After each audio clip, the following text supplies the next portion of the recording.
disappoint you, but because I'm not going to talk about the network. I'm going to talk about diversification in postal services, and evidently it's a relation to the postal network. So let me start with setting the scene, then we talk about diversification and where did it lead to.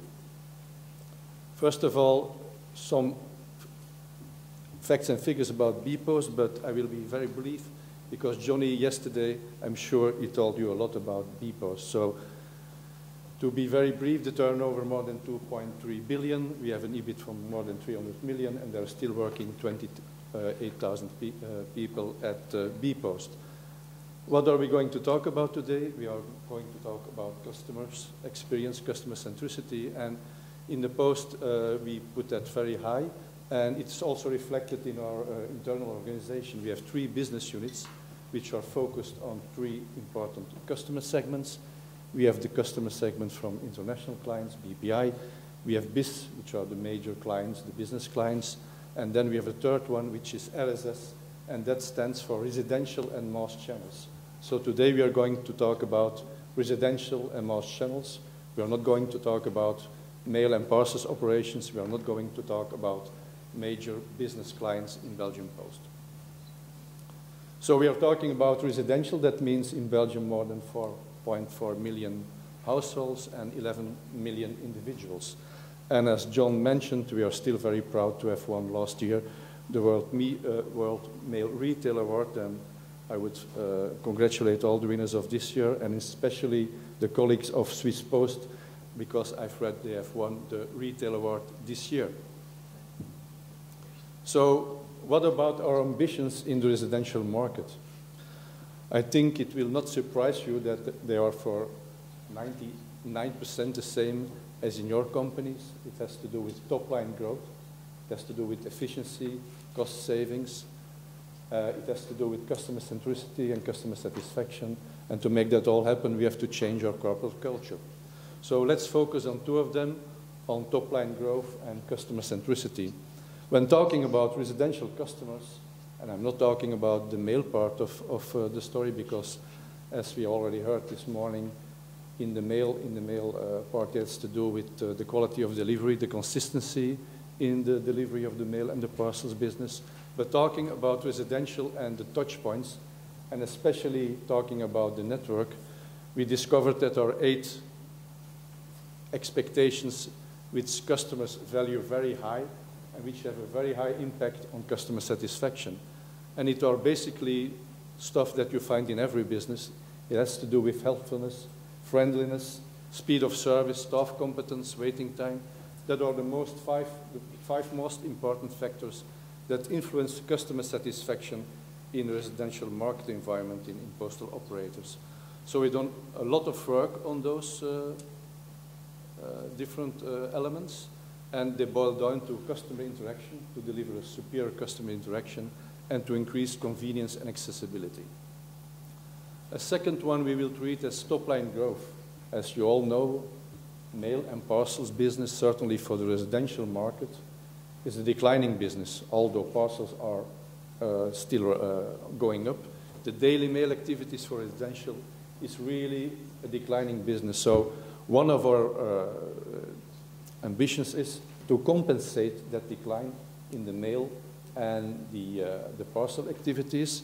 But looking at the network, and it's the same in the most countries, I think, when you look at the contacts we have in our network, 6 years ago, we had still more than 50 million contacts a year in our post offices. Today, we have not only post offices, but also post points. But in total, it decreased from more than 55 million to somewhat above 40 million. And it will keep on going, decreasing for the next 5 years. So how do you grow your top line when you are confronted with declining customer contacts, when the footfall in your outlets is declining? So let's talk further about customer centricity and satisfaction. As I already mentioned, a lot has to do with customer interaction, but also with convenience and accessibility. And therefore, we started many years ago evolving from a mono-channel distribution model to a multi-channel distribution model. And whereas 6 or 8 years ago, 98% of our business was run through post offices. Today, we have eight types of outlets where we get the customer interaction. So the post offices are still the main element in our distribution strategy, but over the last 5 years, we reduced them from 1,400 to 700. And at the same time, we installed a contact center for the residential market. We have a big one. We have approximately 600 people in it, so it's a very large one, which is treating all our postal-related activities, but also the non-postal, which we will discuss later on. Important to compensate for the decline in own post offices, we established a network of what we call post points that are franchise outlets, like in the Netherlands and in other countries. For the moment, it's 50-50. We have somewhat more postal points than post offices, but when you look at the figures in number of traffic and contacts, 80% of the footfall is still in the post offices, and 20% is in the postal points. Then we have an e-shop. We have stamp shops, approximately 3,000 of them, where people can sell stamps, buy stamps in an easy way. We have at the banking side, e-banking, PC banking, self-service also in the bank. And we started this year, it started 2 weeks ago, with a pilot regarding the self-service for the mail and the parcel activities. It's not a pack station project we started, that also we are going to do, but we are putting now in post offices devices where clients can wait and send their packages and their letter mail themselves without going to the counters. What about product offering in a postal retail environment? There's a lot of discussion about that, and you can go different ways.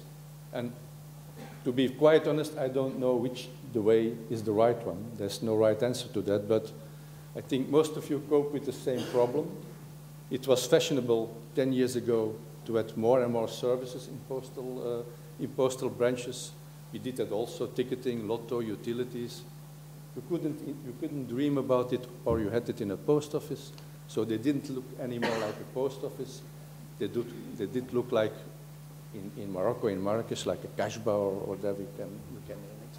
You can also focus and develop your mail and parcels activities in your post offices. Maybe that's the right way, or you can go for the financial services. I will tell you about the direction we took. We clearly decided 3 or 4 years ago that we will focus on our mail and parcels activities in the branches, and that we will diversify into financial services. And all the stuff you see from your point of view at the left side, we dropped, or we are still dropping. So we really focus on our core business, mail and parcels, and diversification into financial services. Now, what do we understand under financial services? There are 3 domains or 3 areas when we talk about financial services in the Belgian Post. First of all, we talk about the remittance business, and then we talk about Western Union. We have a partnership with them. We started in 2005 with the remittance business with Western Union, and today we have more than 700,000 transactions a year, which make us the market leader in Belgium. I think we have approximately 55 to 60% of the market that we have captured over the last 5 years. So it's very successful. It's a very real success story. That's the first domain with regard to diversification into financial services. A second one has to do with payments. And most of us are traditionally, as postal operators since many years, it was also in the past, and some of us are still in the payment business. But when we talk about payment business, it's mostly historically about cash. And we see that cash payments are declining, but at the other end, card payments, that's a growing market. And so we decided this year, and we are going to launch that at the end of the year, that to compensate the decline in traditional cash transactions, we will launch at the end of the year a prepaid card. And we will target it to the most affluent and to the mass market, which is in Belgium and also in other countries, approximately 90% of the market which is interested in getting cards. So that's the next step, moving from traditional payments, cash payments, to prepaid cards. And is that the end? We don't believe that it will be the end, because when we look at our product portfolio, we are in the remittance business with Western Union. We are in the cash business today, certainly with, in our core financial activities. We have also an offering in the mobile environment, and we believe in term that those three will merge and that there will be a new product offering which is combining mobile, remittance, cash, and cards. But at the core of our diversification into financial services is the Bank of the Post. Bank of the Post is a joint venture that we have with BNP Paribas Fortis. It's the 8th Belgian bank in customers. We have approximately 1.2 million customers. In assets under management, 9 billion. In market share, it's only 3% because the Belgian market is very concentrated. The 5 major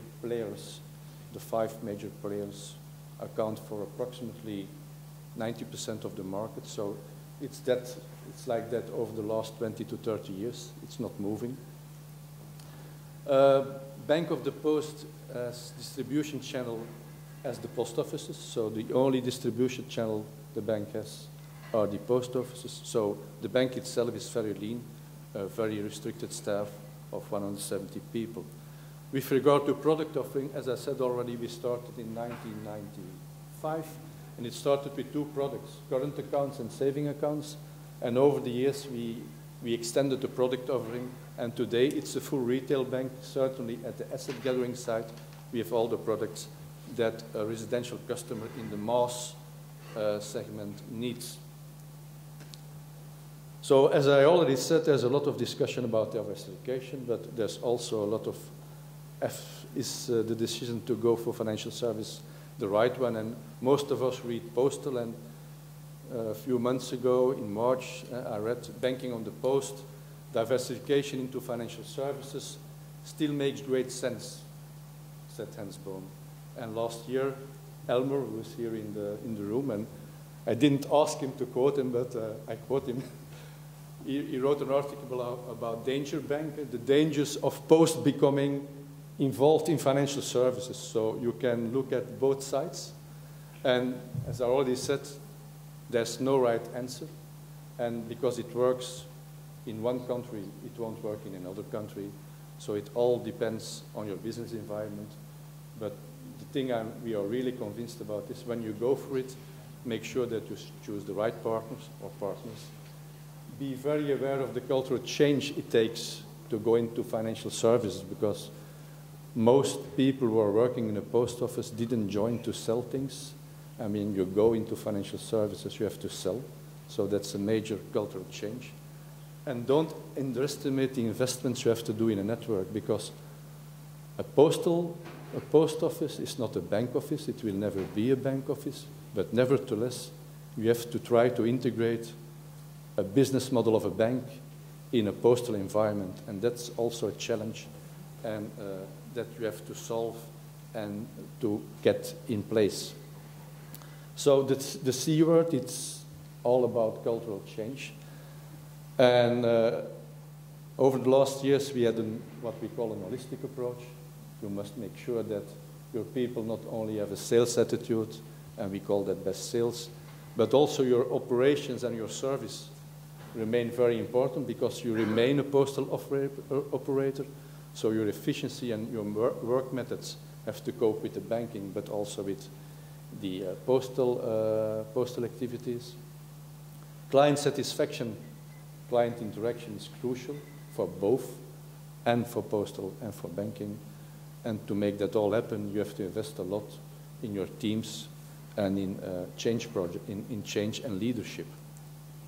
We have to translate that in a consistent way to a number of KPIs. That's our belief, that we consistently repeat and that we monitor consistently. We communicate about that. And as already mentioned, you have to invest in your network. You have to invest in your people, certainly in sales programs. You have to put your sales process right because, yes, it has to work in an environment which combines different business models. And when you do all that, maybe then you can be successful in diversifying into financial services. But that are the words, and let's now see how in reality clients and staff really feel about that.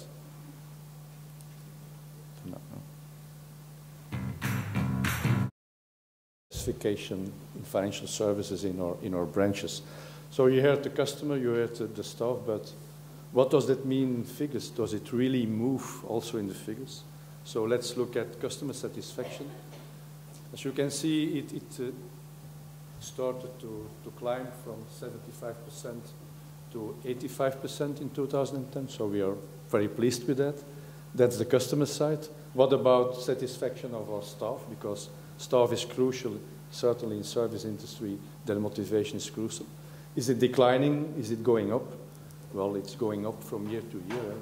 We are now at a very high level of 65. We started in 2004 measuring our staff motivation or employee satisfaction. At that moment, it was at 45. So that also is going up in the right direction. And last but not least, it's nice that you have customers who are satisfied. It's nice that you have employees who are satisfied. But I heard a quote from Johnny from yesterday. At the end of the day, it has to bring in money. So let's look at what it gave us in productivity per FTE. So that's the evolution of our productivity, sales per FTE, over the last 7 years. So that was what I wanted to talk to you about with regard to diversification in the Belgian Post for the retail market. Thank you for your attention.